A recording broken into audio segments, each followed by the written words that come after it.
Okay, so where do we want to start? I'll let you pick. Do you want to pick the series first? Where do you want to start? Can we? I feel like we're kind of rolling on the this Sixers. Yeah, that's the thing. first series I have written down. Okay. Okay, so we've got the 7-seed Sixers at the Knicks. It was a weird regular season series between the two teams. Embiid was not in 3 of the games. Randall was in the 1 game he did play. They played the one Embiid game was when the Knicks were absolutely rolling right after the OG trade. So I thought about this watching that Heat game for the Knicks. Because so much of the Sixers this year, and a big reason Joel's taking that leap in passing, is getting him the ball facing the hoop, especially at the top of the key.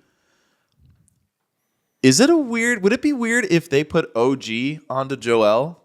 Especially anytime Joel's at the top of the key and making him having to drive into these 7-foot Hartensteins and Robinsons, because I think the thing with the Knicks bigs is like they can't guard Joel straight up, but if they're the ones playing a help defense, it's kind of that same thing when you see teams put like Rui onto Joker so AD can play help. I think that philosophy, anytime Joel's at the top, and then also the Sixers offense completely lends itself to something, or the Sixers personnel completely lends itself to something that you're talking about, because you can hide Mitchell Robinson on a Nicholas Batum, but keep rolling. But that's the thing though, they can spread them out, but I kind of feel like I don't know, it kind of feels like the Knicks have a lot of ability to kind of give Joel a lot of tough looks just because so many of their guys are bigger. I think like a problem Miami ran into last night is like a lot of their guys are more in that like 6'5", 6'6" range. So it's like you can't really do a lot with Joel. Mm-hmm. And Bam isn't the same kind of like help defense guy against a guy like Joel either. But I guess like the question for Philly, and it always has been, is like, can Philly just get Joel enough touches where he's not getting double teamed and triple teamed? And if they do get him touches like that, can they give him clean passing windows? I mean, they've done so much better with that this year, and that's why they've been such a good team this year. And then I guess when Philly has the ball is like, how can we get Maxey going? Yeah. I mean, I think that the whole series is kind of how much can they get Maxey going? Because if you get Maxey going, getting Joel going is so much easier once he starts changing the geometry of the floor. But I don't know. You want to just go ahead and say who we got? Not yet. So Philly closed the season 8-0, and Joel did not play in all 8 games. They had the league's best defense during that stretch. So when the Knicks had the ball, I'm a little worried about who the main Brunson guy is because Melton's got like lumbar issues and he's probably not going to play. But for the Knicks too, like the Knicks, I feel like as much as we're talking about the Sixers offense getting bogged down, sometimes the Knicks get caught up in Brunson 28 field goal attempt Brunson ball games, which has been effective. Like that's what's going to happen. Brunson had a 40-point game in their series against the Heat last year, but like I think we're maybe overly worrying about the Sixers offense and not considering that like there's a chance the Knicks offense looks really, really ugly in this series. Yeah, I mean, I think it's very likely we're going to have a lot of kind of rock fight games like we saw in the play-in game. But the thing that I think the Knicks are kind of suited for games like that is, one, we really haven't seen anyone truly be able to stop Jalen Brunson this season, or even a healthy version of him last postseason. When it gets tight like that, maybe he won't be the monochrome of efficiency, but he'll be able to get stuff going. Also, I love the shooting that the Knicks have this season. Dante DiVincenzo has been absolutely incredible. The Bogdanović ad has started to work out more recently. And then I really like they're sticking with Hartenstein as their starting center for right now. I think he's been able to add like a couple nice wrinkles. But yeah, I mean, I think there's a pretty high chance that it becomes kind of a rock fight. All right, what is your prediction? I got Knicks in 6. Okay. I love the depth of New York, and really like post trade deadline, the Isaiah Hartenstein, Josh Hart, Brunson, DiVincenzo, and McBride lineup has been the best lineup in the NBA. And this is not even talking about that holy OG Anunoby lineup that they have to go to. But it has a 29.7 net rating on 169 minutes, which is a really, really good sample size post All-Star break. I love the people that they have to throw at Tyrese Maxey. You look at a Josh Hart. You look at DiVincenzo can get some good possessions on him. Deuce McBride can get good possessions on him. I just think they have really great one-on-one answers that they can throw at superstars. Of course, I think it needs to be said now before we get into any other playoff series that great offense always beats great defense. Yeah, I have got the Sixers in 6. I just think Philly is the better team. I know the Knicks have been awesome. I've loved the Knicks all year, but they have the best player in the series. I know he looks shaky, but like he still hit like an and-one to close the game yesterday. That pass to Oubre to finish the game, like that's been Joel all season, hitting cutters on the move. Like the other thing too, when it comes to those guys guarding Maxey's, like so much of Maxey's offense is coming off handoffs or coming off like off-ball screens that it's like I don't really know if having the one-on-one lockdown guy is really the greatest way to even guard Maxey. I mean, you got great chasers though. You do, but I don't know. I also like Nurse versus Thibodeau in the chess match war. I think Nurse is a little bit of a better coach, especially offensively. And I just think the Sixers are going to have an easier time getting offense than the Knicks in this series. So I'm going with the Sixers, but I think it is going to be a physical rock fight of a series. Yeah. Yeah, I mean, it's definitely going to be a close one. This is one of the harder ones to choose from. I also, like, we talked about vibes being like an important thing, especially in first round series. I don't know if there's a better vibes team right now in the NBA than the New York Knicks. Yep. Like there's really just a great energy. I love that they have home court. They've got a lot of different things that they can try, which is really nice because of their depth. The one thing too that I feel like needs to be said is like I know Brunson has been so awesome, and I think like if you were to just be like we're gonna rank the players in the series, you'd go like Embiid, Brunson, maybe Tyrese or OG. Tyrese had like 2 or 3 50-point games this year. Like I don't know, man. If you told me Tyrese Maxey outplayed Jalen Brunson in the series, I wouldn't be shocked. I would be pretty surprised. You would be. Okay. One, because I think Jalen Brunson has been leaps and bounds better than Tyrese Maxey this year. His responsibilities is way bigger. Not even close. And he has better numbers than him. He's, I think, a better passer than Tyrese Maxey. But see, I don't think Brunson is that great of a... I don't think Brunson's an upper echelon passer, to be honest. And I think that's actually kind of the reason why the Knicks, even with his amazing scoring, have been kind of a so-so overall offense at times. Yeah, but I mean, I think I would put that more on their health, which has been one of the worst health situations in the league throughout the year. But also just having OG Anunoby back, that's another, like, you got a guy that you can put on Joel, like you said, or you can put him on Maxey, which I don't know if he really has the foot speed, but you can get some possessions out of there that you feel okay with. Yeah, I guess my thing is if you put Maxey in Brunson's role and you put Brunson in Maxey's role during that non-Embiid stretch, like, are we just talking about them that, I don't know. If you put Brunson in Maxey's role, you're never, I don't think you're ever going to question how is Joel getting the ball ever again. I don't agree. I just don't agree with that. I don't know. I think the gap between Maxey and Brunson is smaller than you think. Yeah, I mean, I don't know. We'll find out. I think it's larger than you think. Well, yeah, we'll find out. But yeah, it's going to be a super competitive series. I think this, I don't know. What do you think is the most exciting series of all of these first round matchups that we have? Is that where you want to jump to? I mean, do you think it's this, or do you think it's Mavericks Clippers? You think it's Mavericks? It's got to be Mavericks Clippers. Lakers Nuggets is on the menu as well. But you know what's? This is the trilogy. That's true. It's the trilogy, and every time we get a new episode, there's more star players. Both are the trilogy. That's okay, true. let's go Clippers. Let's go Clippers Mavs. Okay, I mean, so Ty Lue said they think Kawhi will be back game 1, as apparently he has not been playing 5v5. Harden is also hurt, supposedly. I think he's going to play, but he's not. He doesn't look good. He has not looked good in a while.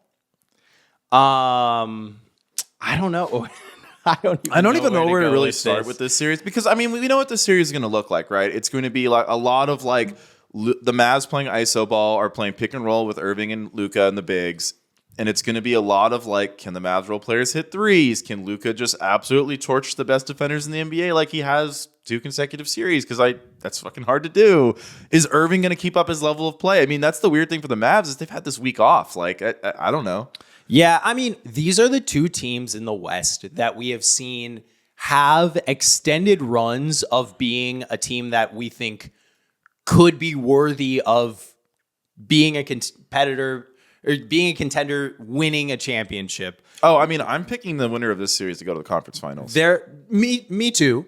We had that 23-3 run from the Clippers, which, like, to put ourselves back in that situation, before that started, us and pretty much everyone in the NBA media landscape was like, this is a disaster. Everything is going wrong. Like, can they clean this up?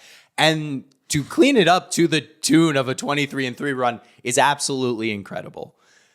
We look at the Mavericks earlier this season. Their defense was all over the place. The Luka Kyrie fit was still in question.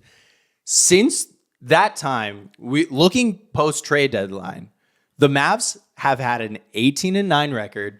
The Clippers have had a 15-14 record. We've got the Mavs had the 12th best net rating. The Clippers had the 18th best net rating. I think the perception of these 2 teams correctly has completely flipped. The Mavericks are now this like big, heavyweight, bruising team led by Luka, which is kind of cool because that's kind of what Luka is all about secretly. Yeah. And then the Clippers just, Kawhi has not been healthy. They have not looked like the same team without him. He was looking like an MVP candidate, to be completely honest, before then. And yeah, it's just... I think like one thing with this Clippers team is like they still never solved the connective passing issue because Harden is also a dribble the air out of the ball and then pass it guy, and he's not a connective passer in that same way, and he has not been good. And like, is playing too much Harden ball going to hurt their offense? Because without them playing Harden ball, it is a lot of like Leonard and George pull up mid-range shots. Mm-hmm. I feel like the Harden ball benefits everyone on the Clippers roster except for their stars, who are the most important people to get going. Yeah, I mean, also like I'm kind of curious what Irving's going to look like because he was in such a groove. Mm-hmm. And, like, this is a long time in between games. Yeah, and like hypothetically, the Clippers have the perfect people to throw at a guy like Kyrie Irving. You know, you can throw a guy like Paul George. You have the Trey Mann piece in your arsenal. Even Norm Powell is not a bad person to throw at Kyrie Irving. But when Kyrie Irving's got it going, doesn't matter what you throw at him. He's completely unstoppable. Yeah, I mean, I think that's the interesting thing about the series is like when it's not the starting lineups, right? You're going to see a lot of like Irving versus George and Harden, or Luka versus Kawhi and Westbrook, right? It's going to be a lot of like 2v1 on those non-starting lineup minutes. And like, I mean, it's like this is kind of a weird series because like I don't really know what's going to happen because so much of it is going to come down to like, can Luka continue to cook these amazing defenders, which he has, and are the Mavs role players going to hit their open shots? Like, I really feel like that's more than anything what the series comes down to. One weird thing that I'm worried for the Clippers, because I pictured it last night, and it was almost so picture perfect clear that I think it's going to happen. I think it's going to be like 2-2, and Westbrook is going to be like awesome in all 4 games, and Harden's going to be really, really bad. And I think the moment that unrest happens, it's over. The Mavs win in 6. Because here's the sneaky thing. Westbrook's been kind of awesome to close the season. So I looked at it. Pretty much every Westbrook rate stat is just like exploding. Like assist percentage is exploding. Turnover percentage is going down. His efficiency has been skyrocketing. Like his plus minus, which was something I highlighted as to why I don't think he should have been the 6th man because they were losing the Westbrook minutes. They've been like absolutely killing teams in the Westbrook minutes. It's a lot like the early Clippers where like the Harden minutes were bad and the Westbrook minutes were awesome. And I'm a little worried about what happens to the Mavs if it's like 2-2. Harden's been really bad and Westbrook's been really good. Like, do they switch the starting lineup? Like, I don't know. I'm a little like, that dynamic is kind of weird to me. That Harden Not to Westbrook mention dynamic. how awesome Westbrook was in the playoffs last year For them. Yeah. Yeah. If they can bottle that up. But that's what I'm like. I don't know. It's almost one of those weird things where it's like if Westbrook plays too well, but it happens with Harden playing really poorly, like what does that look like in the locker room? That's I guess what I'm worried about because I don't know. I don't think Harden's gonna have a good series. Yeah, it's definitely a tough series One for Harden. sneaky thing about Harden is since him and Irving left Brooklyn, Irving has put that man in the torture chamber when they play. Yeah, he goes he right takes at it him really every time. personally. I mean, one thing that I was really worried about for the Mavericks, just as a whole post trade deadline, was their shooting. What is that going to look like with the new construction of their roster? And they have been flying shooting, especially you look at Luka. Luka's never been like a 40% from three guy, but he's shooting 39.5% from three post trade deadline. Kyrie's shooting his normal 40%. Dante Exum's at 51%. He just cannot miss a fucking shot. No, he is a sniper this year. And Derek Jones Jr. is still shooting 35%, which is really, really awesome for them. And I think if they can sustain 3-point shooting like that, I think this is going to be a very half-court centric series where you're gonna see the Harden, crafting these half-court possessions versus Luka and Kyrie crafting these half-court possessions. And because I think it's going to be so junked up and kind of fall in that reign, I have the Mavs in 6. I also picked the Mavs in 6. And, if Kawhi was heading into this series, and I was super confident that he's going to be able to play heavy minutes, both sides of the court, like we saw how he guarded KD last postseason, I would maybe push it to 7. But then in a 7-game series, I don't trust the Clippers. Oh, no. I mean, I'm taking the Mavs. They've got the best player. He's shown now 2 times against this team that they cannot guard him. But I will say Kawhi has also shown every single time that they cannot guard him at all either. But I don't know about Kawhi's health. Yeah, and that's why I go Mavs in 6. But do you think can the Mavs win this series if Kawhi is the best player in the series? They can if the next 3 best players are like Luka, Kyrie, and the Mavs Daniel center. Gafford. Yeah, then they can. I would be shocked if Kawhi outplays Luka in this series, to be honest. Yeah, I mean, at this point, yeah. I wouldn't have been surprised, 3 months ago if that happened, but we just haven't seen it. And when we have seen Kawhi post-deadline, he's not been good. Yeah. I mean, he has not been bad. Kawhi. Yeah, but he's not been, yeah. And then there's the Paul George thing. I don't know what to expect from Paul George in this series. They really don't have anyone that can guard him. Yeah, no, I think George will have a good series. I just think what I've learned watching these teams for a while now is there's been a talent gap the first 2 times they played. Oh, definitely. The talent gap has gotten smaller. Harden could really hurt the Clippers with the way he's playing. He's been really bad in a lot of these late season games. And Luka's been the best perimeter player in the league. The Mavs offense is kind of unstoppable just structurally.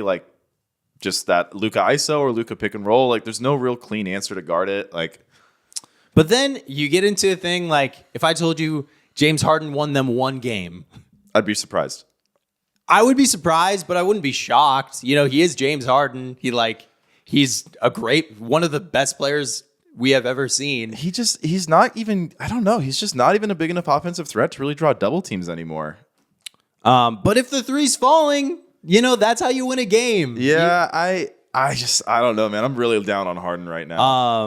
I'm just saying if the way the roadmap for the Clippers winning the series is Paul George is cooking, Kawhi is healthy and is and the Mavs players neutral, are going cold. And even if the Mavs players don't go cold, but if the Clippers win because of a big James Harden game and it's not just on the backs of Kawhi and PG, I think that's when it starts getting so kind of mixed up that like anything can kind of happen. The other thing is like we talked about who has the coaching edge. The Clippers have the coaching edge by far against Jason Kidd with Ty Lue. And then they also have home court, which is not nothing as well. Well, it is the Clippers. I kind of think it is nothing, to be honest with you. The Mavs have shown that going into there is basically fine Clippers fans. I have been to many Clippers playoff games. I've been to 3 in the past 3 years. Clippers fans show up for Clippers playoff games when it's not, the Lakers. Yeah, it's just the Mavs have had no problems winning there in the playoffs. I think they've probably won more in LA, actually, thinking about those series, and they haven't. I don't know. But also, no. Okay, those were both COVID years. I don't think there were fans true the building either time. All right, well, we both picked Mavs in 6. Let's get to the next series. Where do you want to go? I kind of want to talk Bucks Pacers. Yeah, Bucks Pacers. Let's do it. So we have no idea when Giannis is coming back. He's going to miss game 1 for sure. I would almost guarantee he's going to miss game 2 as well. Yeah. So the Pacers, I know that the narrative, because of the results, has been that the Pacers kind of own the Bucks this year. A lot of those games happened earlier in the season, so I don't want to take every single one of them. Yeah, I don't really want to take too much from it. So Halliburton had like a really prolonged dip that I feel like the thing is, like Westbrook though, in this like last like kind of 2-3 week stretch, all of Halliburton's like stats and everything is like trending back up. It's not where he was in the beginning of the season where he looked like the All-NBA first team guy, but like Halliburton's trending back up. Post-trade deadline, Halliburton is at 17 points a game, shooting 30% from 3, and but that 9.6 post-trade deadline includes this huge dip. I'm just talking about the last 2 weeks. Halliburton's really trending back up. He's starting to play a lot better. I think the Bucks are going to have a nightmare guarding this Pacers team. I think the Pacers are going to be too fast. The Bucks are older, stiff. I think one thing I was looking for, because the way the Heat kind of really have owned the Bucks over the year is like dragging Brook Lopez out there and making him guard these handoff actions where the Heat are sprying open shooters. Because even Giannis is not the greatest lateral of these athletes. Like the Pacers don't run a lot of handoff actions, but the Pacers attacking drop coverage. Pacers are the best mid-range shooting team in the NBA. Halliburton's trending up. I kind of feel like the Pacers are going to be able to make this less of a half-court game. I feel like they're going to be able to run the Bucks up and down. My worry for the Pacers is I don't really know how they're going to stop Dame if Dame is playing well, because Dame's had some stinkers to close the year. He was really bad against the Magic in their final game of the season, which they needed to win to get that 2 seed. But it is still Damian Lillard, and like, wouldn't be surprised if he can single-handedly win the Bucks both of these home games. Yeah, I mean, one thing that I haven't seen discussed all that much is that the Pacers are without Benedict Mathurin. He got a lot of those Dame minutes as far as guarding earlier in the season, which, like, that's the kind of guy that Dame's going to struggle a little bit against. Someone who's uber athletic, has the size advantage on him. To your point, like, The Pacers, especially in the last 2 weeks, they've had the best offensive rating in the league. Once again, they are the 3rd best half-court offensive rated team in the second half of the season. So that's even with the dip. And their defense has been much better. And you said the Bucks are going to struggle guarding the Pacers. The Bucks struggle guarding everyone because their defense fucking is terrible. Yes, but I honestly feel like the Pacers are even more well-equipped to take advantage of like this drop coverage, slow, old team. And absolutely, without Giannis. But here's the thing. When Giannis comes back, if Giannis comes back, Patrick, I don't know if it's going to matter. I mean, I don't know if it's going to matter on defense. I mean, no. Look, I need to set you straight, my man. Giannis Antetokounmpo. Oh, he's a great defender. He averaged 30 points a game. No, I'm talking about 60%. I'm just talking about for their defense. And and now they have Pascal Siakam, which is like someone you can just so easily throw Giannis on, and it's like, good luck, Pascal. I think that does change things a little bit, but yeah, their defensive personnel is just so subpar at this point. You look to, and so it's just like, can we outscore them? And that question is truly the Bucks asking themselves, can we outscore the best offensive team ever? Okay, best offensive rating wise. Yeah, offensive rating. But what they're asking themselves if they can do. I mean, the Lakers gave the Bucks the blueprint on how to beat this Pacers team. It's beat them up inside, win the rebounding battle, don't foul. And that's going to be really hard to do, I think, at for the Bucks. But at the same time, the Bucks when Giannis is back, they should be able to dominate the boards against this team. But they haven't in their early season matchups. And they don't have Giannis. We don't know when Giannis is coming back. And because of that, Patrick, I'm choosing the Pacers in 6. Because I actually think Dame is going to give the Pacers problems. I am also choosing the Pacers in 6. And because that's the one thing. He better. Well, he's better. Because I think the thing, though, is like Dame just inconsistent. Again, really bad in that last game of the season that they needed. But, I mean, it's Damian freaking Lillard. He's pretty good. The Bucks offense, when Dame plays, is also really, really good this year. So, like, we could see some shootouts. Yeah, well, they have been really, really good this year. But Dame has been freaking awful against the Pacers this year. He's averaging 20 points, 5 rebounds, 5 assists, but he's shooting a crispy 32, 26, 90 against the Pacers, which, like, to be shooting that bad is a little loud. Yeah. But you know, 3-game sample, yeah. The end of the season. I think the Bucks have never been lower than they are right now, and Giannis isn't there to take away a lot of the scheme. And like, they're going to be scheming 100% to stop Damian Lillard. And if they're able to do that, which I think if they sell out on him, they'll have a pretty good chance to do, then it comes down to, like, you know, is Malik Beasley hitting shots? Is Chris Middleton looking anything like Chris Middleton? Like, how is Brook Lopez? Are we giving the Bucks too much leeway? Like, we both picked Pacers in 6. It kind of sounds like we both want to pick Pacers in 5. Yeah, I mean, it could. I wouldn't be super shocked if that happened, to be honest. I just hate gambling on small guards that are the only star on their team as well. When they have a bad defense behind them, like, that's a recipe for disaster right there. Yeah, I've got the Pacers. I'm gonna stick with 6.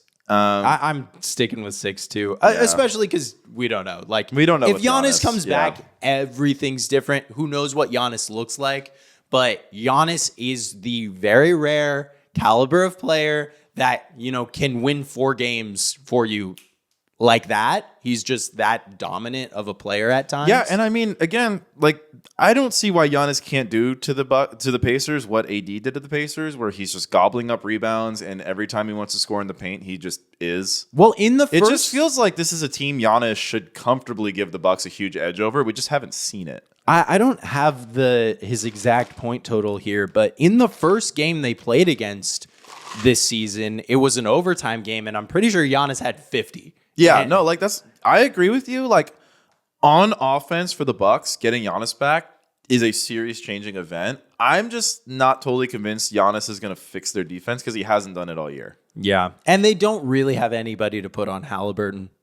Which is tough. And if Halliburton starts getting back to that regular season form, which he's trending toward, like, I don't know. It's really all that 3-pointer. If that 3 is falling, the Pacers become a near impossible team to guard. Yeah. Because it's just like, what do you take away? You can't double him. That is one thing you cannot do with Tyrese Halliburton. Do you want to talk about the series between the last 2 defending champions, the NBA champion and the in-season champion? Let's do it.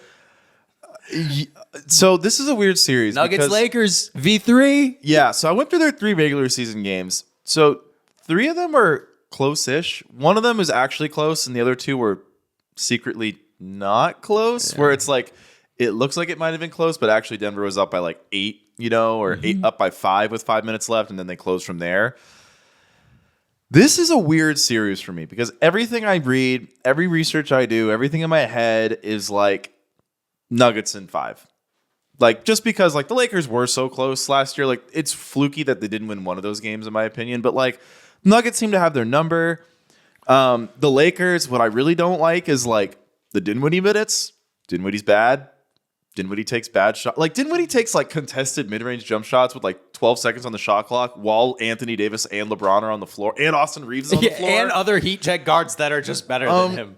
And so the Lakers, like, Gabe Vincent is this weird enigma for the Lakers because he's probably their best perimeter defender. He's really good at screen navigation. He has not been able to shoot all season long.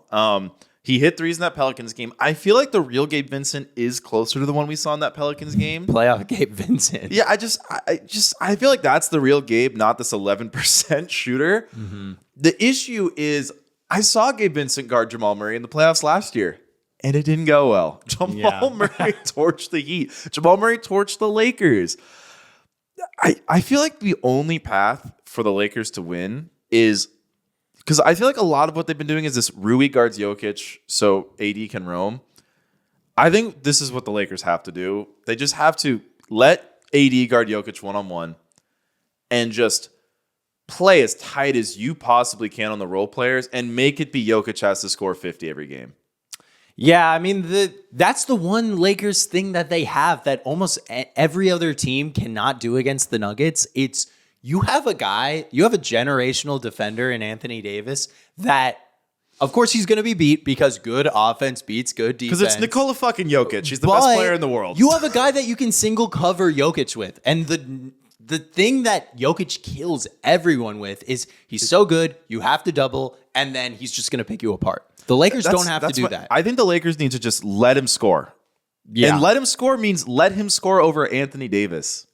But then again, like, I think the Lakers... He's going to do that, and he will, but... Anthony Davis has to be efficient on the other end. This season, he's shooting 47% against the Nuggets in the 3 games.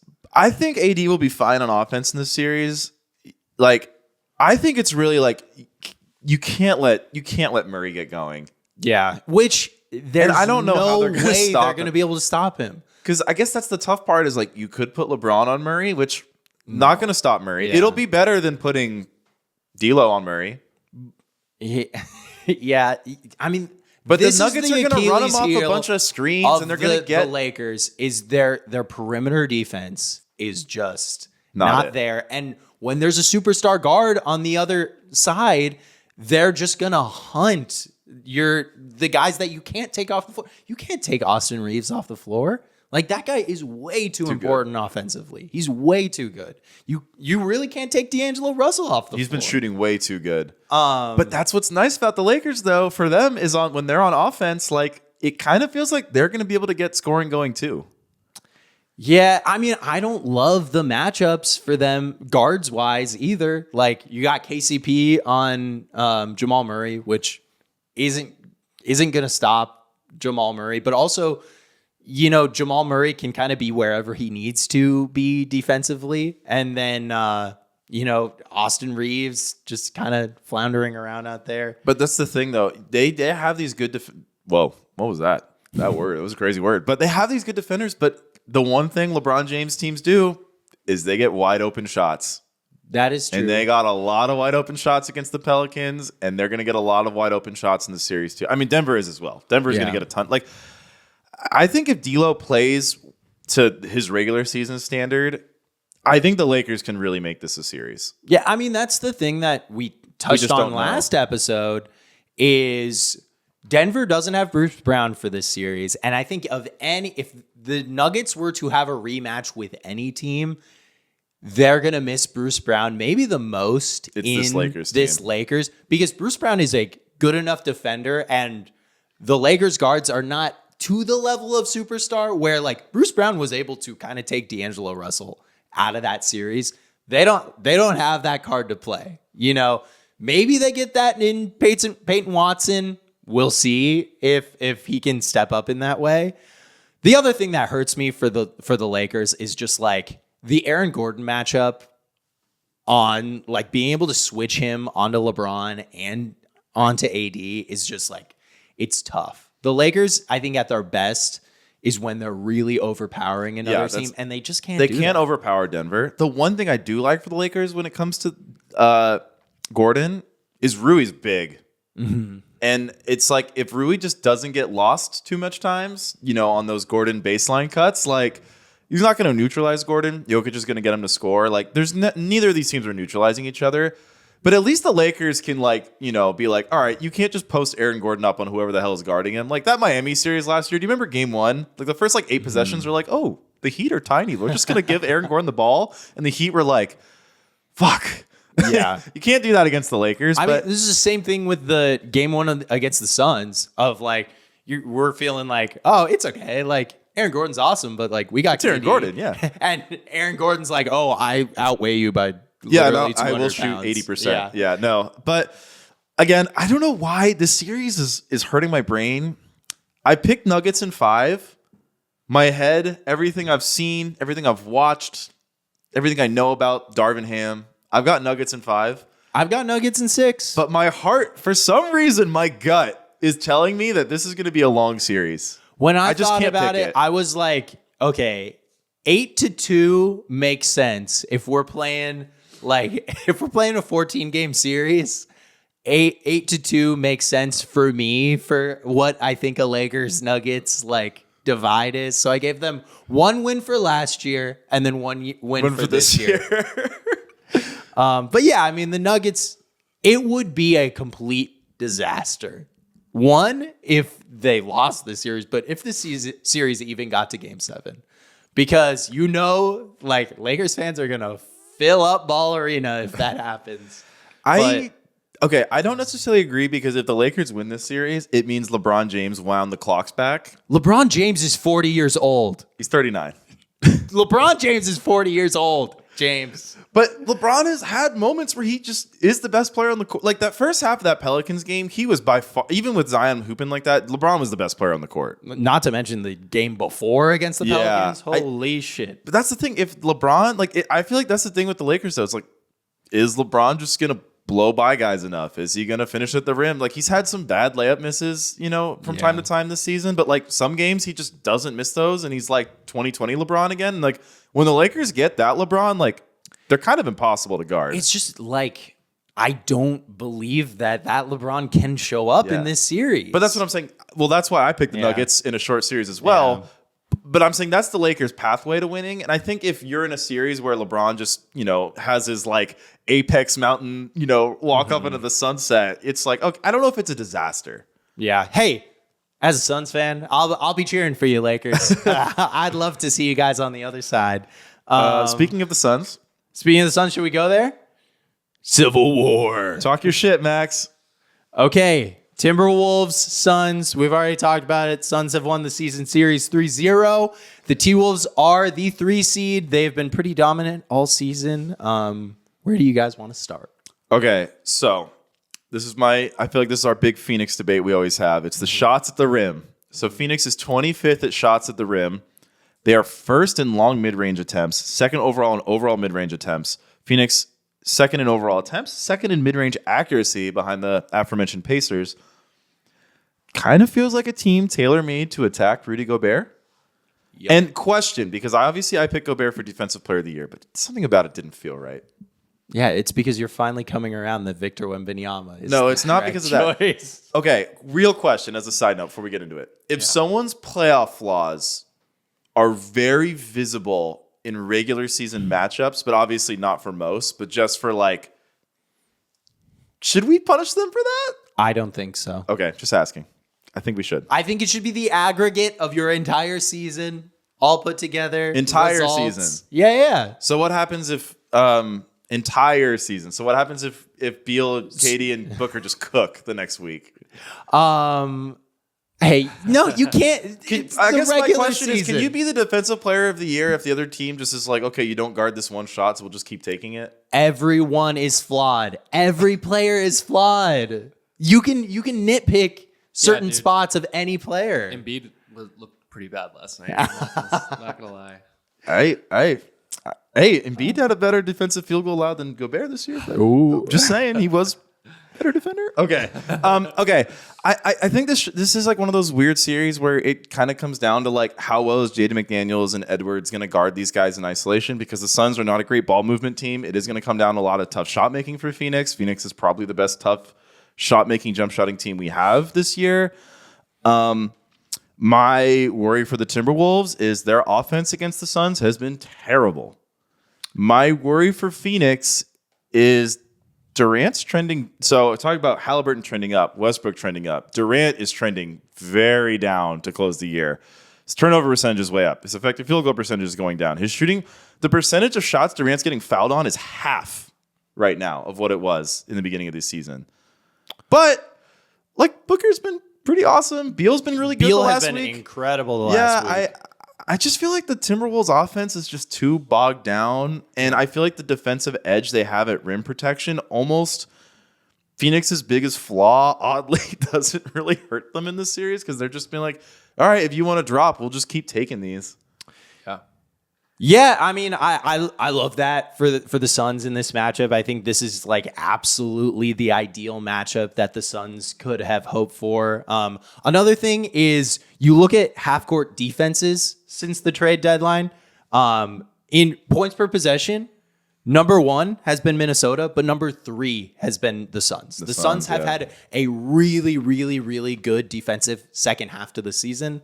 I think they're right now really starting to figure out how the big 3 works together. And I like this. Everyone dings the Suns on their depth, but the Suns actually have like a couple moves in this series that they can take. They're going to start out with Grayson Allen in the starting lineup, but if he just starts getting picked on over and over and over again, it would be a very, very easy thing to pivot to Royce O'Neal, who has been really, really good for the Suns this year. And once you pivot to a guy like Royce O'Neal, you can put Royce O'Neal on Cat. I think maybe you could even try him out on Rudy, see how that goes. He's not the most diverse offensive player, and just have Royce kind of, floating around. And it also makes you much larger of a team.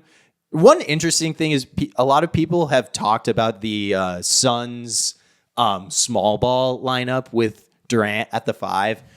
It's been one of the best lineups, small sample size in the league this year. I think if the Suns go to that lineup, the series is already over. The Suns have already lost. I can't see. I think the Timberwolves would end up eating that lineup alive. The Timberwolves need to win the battle of the boards this series, and Nurkic has been pretty good there for the Suns. Mm-hmm.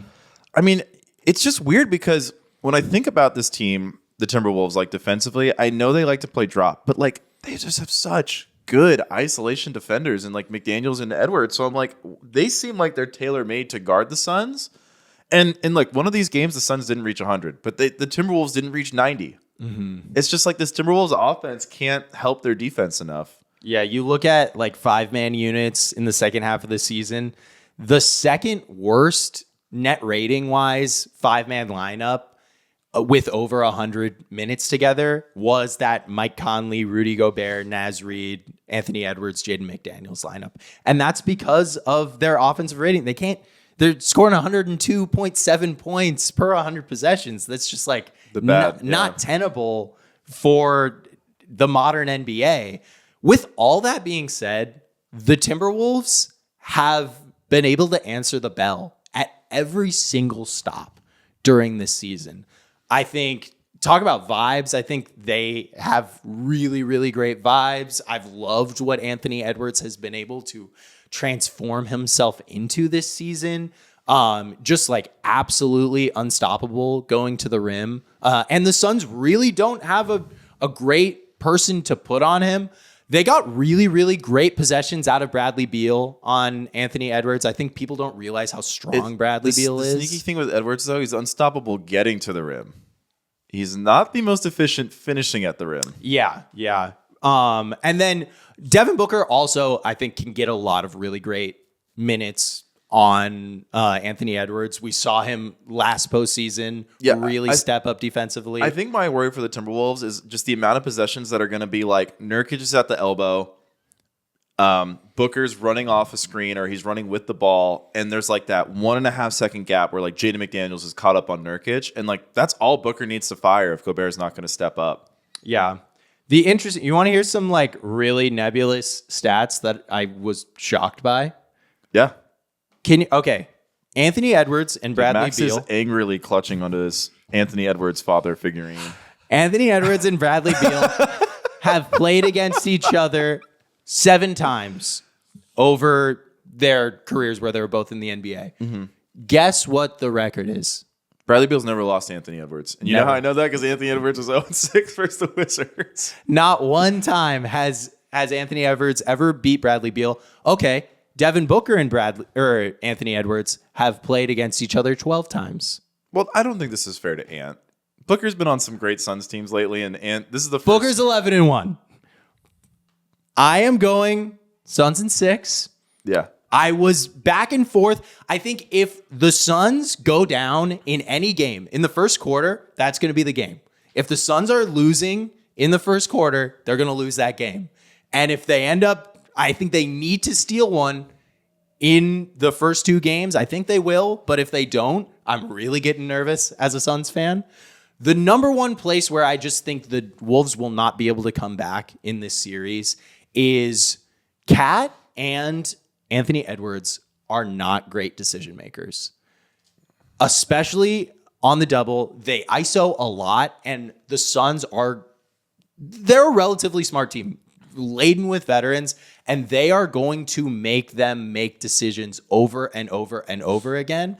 And I think they're going to turn the ball over a lot. And when the Suns get moving in transition, they are absolutely unstoppable. The problem is they don't get moving in transition very often.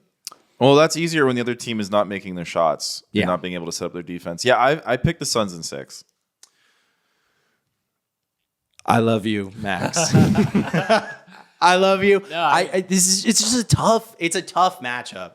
I think you guys are right. Like, Oh, that was so sad. Why did you say that? I mean, like, I love my squad, but the offenses just look so junky. Like, it just doesn't really flow at all. And, like, it's like what I'm foreseeing is Booker's dropping 40, KD dropping 30 something.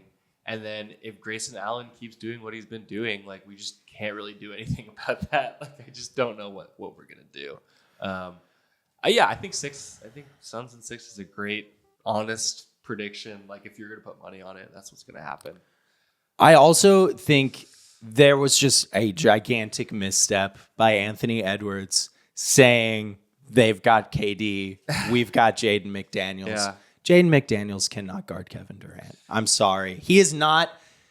We talked about Aaron Gordon. Aaron Gordon's the kind of guy that you put on Durant. It's like he might have like a very inefficient series where he just can't get anything going. Jaden McDaniels is not that physical like guy that KD really, really struggles with. He's more wiry, just like KD, but it's not going to deter KD from shooting over him. Also, the Suns have been trending away from really playing through KD, especially with the emergence of Bradley Beal. And when KD is getting wide open shots, I mean, he's second team All NBA player. Kevin Durant is still really, really, really good, even if he is not, prime Kevin Durant. The X factors are just like if Ant wants to go into absolute God mode. And yeah, I mean, Ant's got to drop like 50 every game. And which, if he wants to be the face of the NBA, he should maybe do some of that. Mm-hmm. Maybe. I feel like the X factor's Cat. Yeah. I feel like with Cat, it's that one thing where it's like he can shoot really well and he can drive really well. And it's like if Nurk is guarding, Gobert, and like, can Cat just get Durant early fouls? Can Durant can Cat get these early fouls on these guys? Can Cat really kind of put the Suns in a bind, like more down low? But I don't know, just Cat's coming back from an injury. Yeah. He's played 2 games since like early March. No, exactly. That's why I just tough spot for like his shots really got to be going. I mean, I said last week, I think for the Timberwolves to be feeling good, I probably want Cat shooting like 10 threes a game. And like the Suns have been a team that like people shoot really, really well against, but not normally coming from their big man. And like if Cat settles into shooting that many threes, that means he's not attacking the basket. That means he's not like really punishing KD in I think the way that they could. So yeah, it's just I've got the Suns. Yeah, I got the Suns too. Let's fucking go. I hope it's 4. Cleveland Orlando last series. Cleveland Orlando. This is the NBA TV series. Sorry, Cavs fan. Sorry, Magic fan. This is a tough one. Both teams are playing like absolute trash. This is the Boston Celtics sacrificial lamb qualifiers. Yeah. Okay, I mean, this is the battle of whose offense will get bogged down less. Obviously, the Cavs' offense kind of completely fell apart versus the Knicks last year. The double big lineup is kind of tough. You know, the two small guard lineup, you know, it's kind of tough defensively. So the Magic were second in defense all year. The Cavs were 6th, but it's only 1 point per 100 separation. So in a small sample size of a 7-game series, I think these are effectively the same defense in terms of equality. And I just feel like, for me, I think there's going to be more games where the Magic have cold shooting. And I think Mitchell, to me, I think Mitchell is clearly the best player in this series, which I thought last year too. And the Cavs lost embarrassingly in 5 to the Knicks. Yeah. 5, yeah. Something like that. So my prediction was Cavs in 7. They're the higher seed. I just think Mitchell at home in a game 7, I'll take that over a team that struggles to shoot. But part of me kind of feels like, in reality, one of these teams is just going to win in like 5. I feel like this is going to be like the Knicks-Cavs series, but I just don't know which team is the Knicks. Yeah, that's like great. it's like weird. Like I feel like they're kind of equal. They have similar issues. I like Cleveland more because I like the guards more than the forwards for Orlando. But like I kind of like I just wrote Cavs in 7 because I was like, oh, they feel kind of equal. But I don't know. I feel like if Orlando wins, it'll be like Orlando in 5. Yeah. I have Cavs in 6, and that is 100,000,000% only about Donovan Mitchell being Donovan Mitchell. The thing I'm most excited to see in this series is Paolo Banchero versus Evan Mobley. Evan Mobley, you are on fraud watch. You've got a real young man who is a budding superstar, super duper star in Paolo Banchero that is going to bring it to you every single trip down. And if you can stop him, you're going to win a playoff series. If you can't, I think it could get really, really ugly for the Cavs.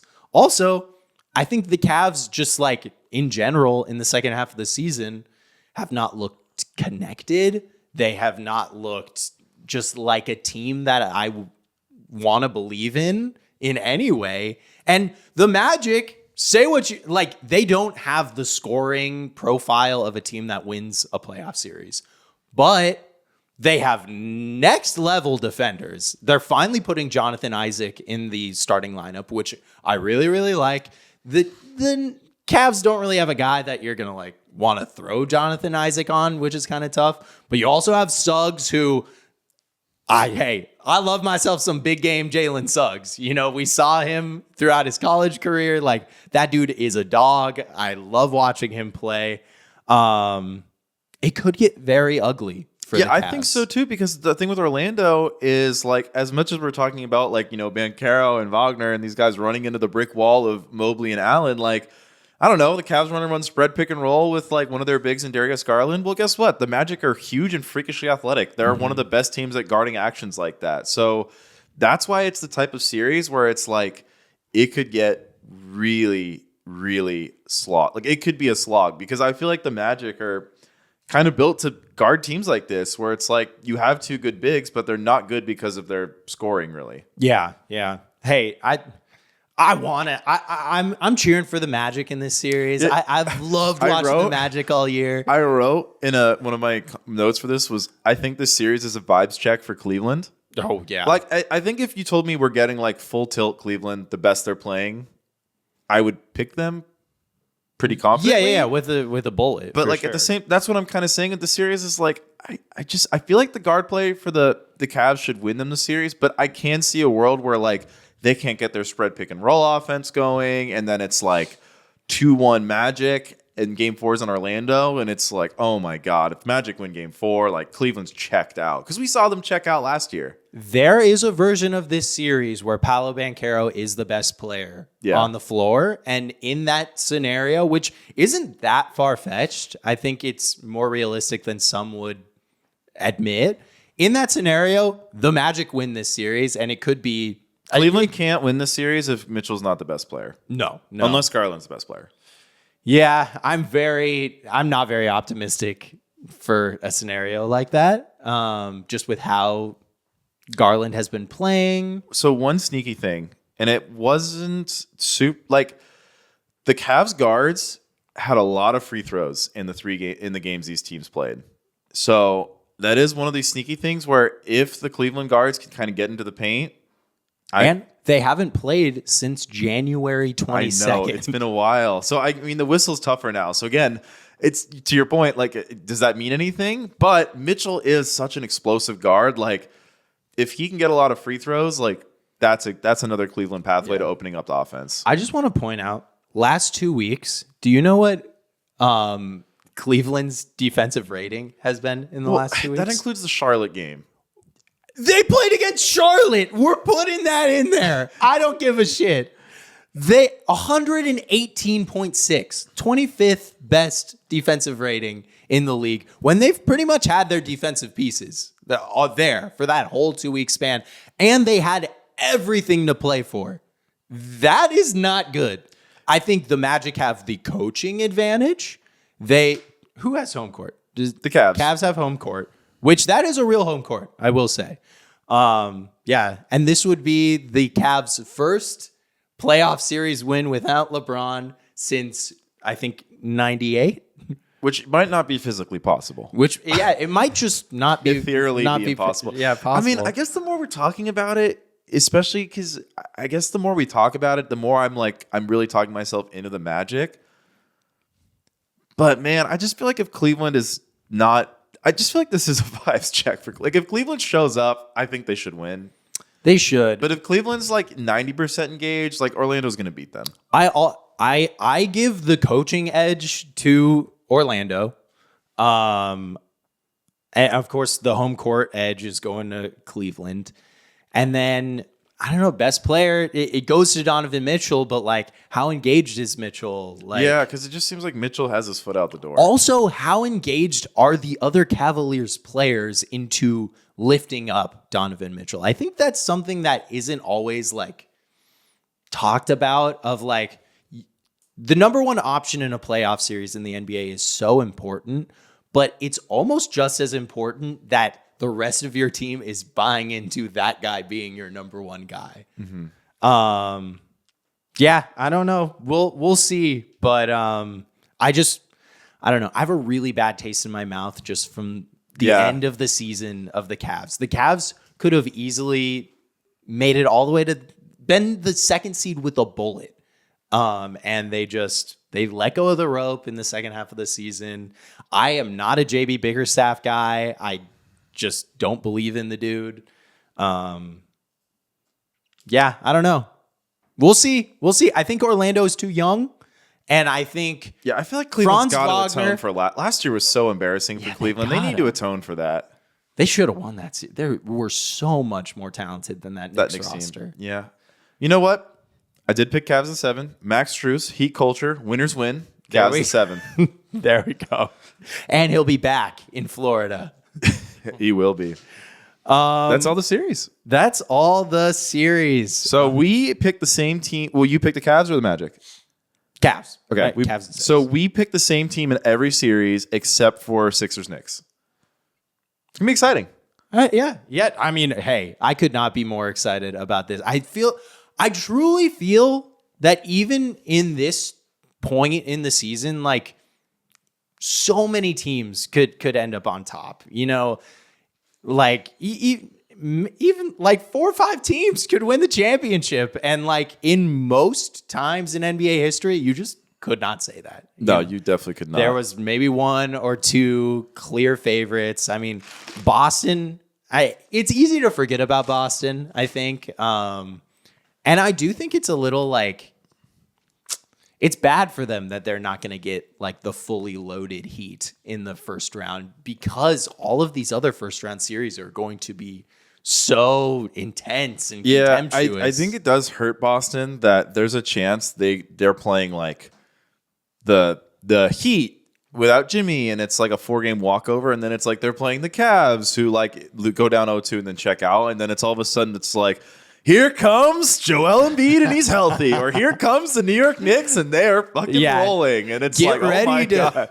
go into New York every day. Yeah, like I don't know. I think that will be a tough dynamic for the Celtics, but I mean they're a great team. Yeah, I mean, with that being said, how are you feeling on finals? Who are you favoring? I've still got Denver. Okay. I still think Denver's the best team. It's a tough road. It's a tough road. I mean, it's a really tough first game. I know the Lakers are a team we've very disagreed on throughout the season, but if they can get through that, I mean, then they've got the 3-6 in the West, which is you guys or the Timberwolves. I just like Denver over both of your guys' teams. I mean, so do I. Yeah. And to be honest, I mean, the one, like, I don't know who comes out of the other side of the West bracket, but like, I mean, I love the Mavs. You know, I've been a big Mavs guy all year, but I don't like the Mavs in that matchup. I don't like the Clippers in that matchup. I don't like the OKC Thunder in that matchup. I don't hate the Mavs matchup with the Nuggets, to be honest, in a 7-game series. I think, especially the new era Mavs, a team, and the Nuggets are a team that you don't have to like absolutely blaze from 3 against. You know, like it definitely helps to shoot really well from 3, but they could probably get away with single coverage of Jokic for a lot of the time in there.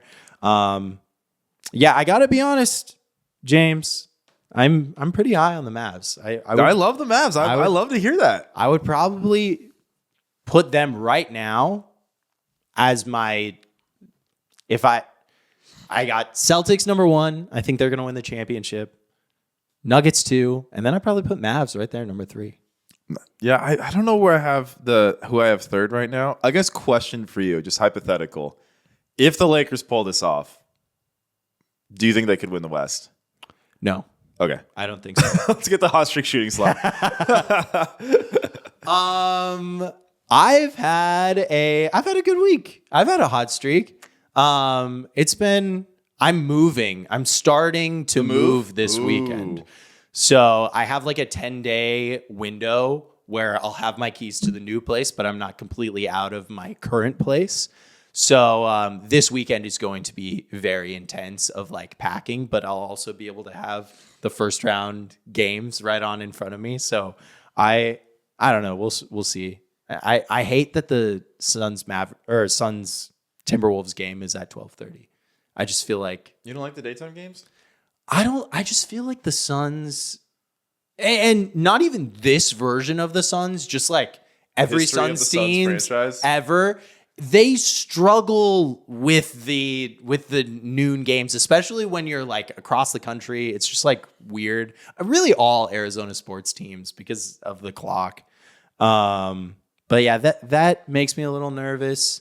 What else did we do this week? Fun shoot yesterday. Yeah. James competed in a 1v1 tournament that will be on Jesse's channel. I played an NBA G Leaguer, now EuroLeague player. He beat me.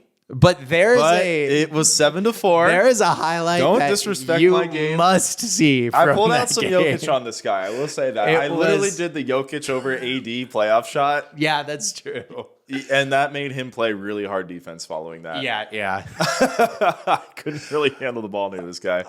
Yeah, that dude he was good. That dude's pretty good. But yeah, that was really fun yesterday. And then I'm excited for the week. I know you're on a hot streak. I know you're on a heater. I'm on a heater, unlike any other heater. The kitchen. You guys, hot streak shooting slump fans, you listen every week. You know my kitchen fucking was in disarray. It was in shambles. I'll post a photo of it because I feel like no one's ever seen it. No one's ever seen it. Guys, my kitchen was being held up by a piece of wood that I cut. That's true. And I have a functional kitchen again. Ooh. But it gets better. So I don't think I talked about this in the pod, but my neighbor and I shared a fence and it was like decaying. It was covered in vines. It was like kind of rotting. To be honest, I didn't really care. I thought it looked cool. I don't know. It looked kind of little like, nature's taking it yeah. back. Like it kept us out of each other's yards, kept my dog out of his yard. It served its purpose. But every single person I ever met was like, you got to get the fence fixed. And that's going to be a headache because you have to deal with the neighbor. Thankfully for me, my neighbor's a nice guy. Let's go. And not only is he a nice guy, because he wants the front side of the fence facing his yard, he's not even making me pay for half of it. Wow. And he got a steal of a deal. I think we're paying $5,000 total for a new fence to take out the old fence and put in the new fence. Most people were telling me that was going to cost $10,000. And this is where, funny side story, the first contractor he got just ghosted us. That's so I was like, oh man, this sucks. The next contractor is going to charge us 10. Nope. Found a dude who charged basically the same price. And now here we go. So shout out to my neighbor. Shout out to my house. It's finally going. Literally right after this podcast, I'm meeting with a realtor, guys, so I can get ready to sell the house. Patrick's on the move. Hopefully I'll be on the move soon. Max, you on the move? No, I'm staying put, baby. Oh, okay. Hey, if you got a good place, that you like in a good area, I don't blame you. Yeah. Yeah, just good vibes all around. Just a great week for me. I'm excited. So that's my house update. I'm excited too. Next time I have a hot streak, I can talk about something else. There we go. Something other than this house dictate my mood. Nice. How about you, Max? Oh boy, it's a historic slump over here. No, historic. Yeah. It's been a little bit of a rough Timberwolves week. Yeah. Well, I mean, there's that, of course. I have to look forward to 6 games of Devin, Kevin, and Grevin, and Bevan all just teaming up. We got the Evans. There's 1 week a year where allergies just render me kind of Useless. into a useless person, and that's this week. I truly just feel like shit all day long, every day. On top of that, last night in the middle of the night, there was a burglary like a block away from my house, and a suspect was like on the run. And so there was a police helicopter circling over my house for like 45 minutes, and it just woke me up. And what time was this ish? This was like 1 a.m., I believe. Yeah, that's rough. And so I just had to sit there, and it's just like every 30 seconds, it's like the helicopter goes away, and then it comes back, and then it goes away, and then it comes back. And like I just cannot sleep through that kind of noise. Yeah. So that was rough. Feeling bad, slept poorly. Timberwolves, historic season. Best season we've had since KG? Since 04. George W. Bush was in office. And our reward for that There's a whole new conflict in the Middle East now. Our reward for that great achievement is a likely first round exit, thanks to the Devin, Kevin, Evan, Bevins. We can only hope. We can only hope. So I'm kind of bummed about that. But you know what? You got to go low to go high. So next week I'm gonna be fucking. There we go. On top of Yeah, when the Timberwolves go up 3-0 on the Suns. Yes. You're gonna be so bad. Yeah. Oh, I'm so not ready for that. But you know what? It might be a little freeing. I feel like I hate to say this, Patrick. I feel like the Suns losing is gonna be the best thing that happens to you. Yeah. I mean, the next week after that will be rough. I feel like the Suns team has legitimately broken your brain. I have never. This is by far the most frustrating team I've ever followed. Expectations is a big part of that. Of just like the expectations were sky high, but just like if you're gonna be bad, like be bad and just be bad. Like don't show me like these gems every other game of like, oh, this could be really, really good. And but you know what? The thesis, the thing to take away from all of this is an NBA podcast. And you know what matters in the NBA? The fucking playoffs. And we are here. We have arrived. And you know what? Thank you to everyone that has been on this fun little journey with us. Yeah. Thank you guys for listening. And we'll catch you Monday. I meant to say this at the top, but the NBA playoffs are better than March Madness, and I'm tired of pretending that they're not. Hell yeah. They're way better. Absolutely. You don't Just like a lot better. watching like NC State. 5'11" white dudes upset. Oh, there's nothing I love more than watching accountants and plumbers duke it out for the fucking championship, bro. Like, oh my God. I like watching good basketball. Me too. Catch you guys on Monday.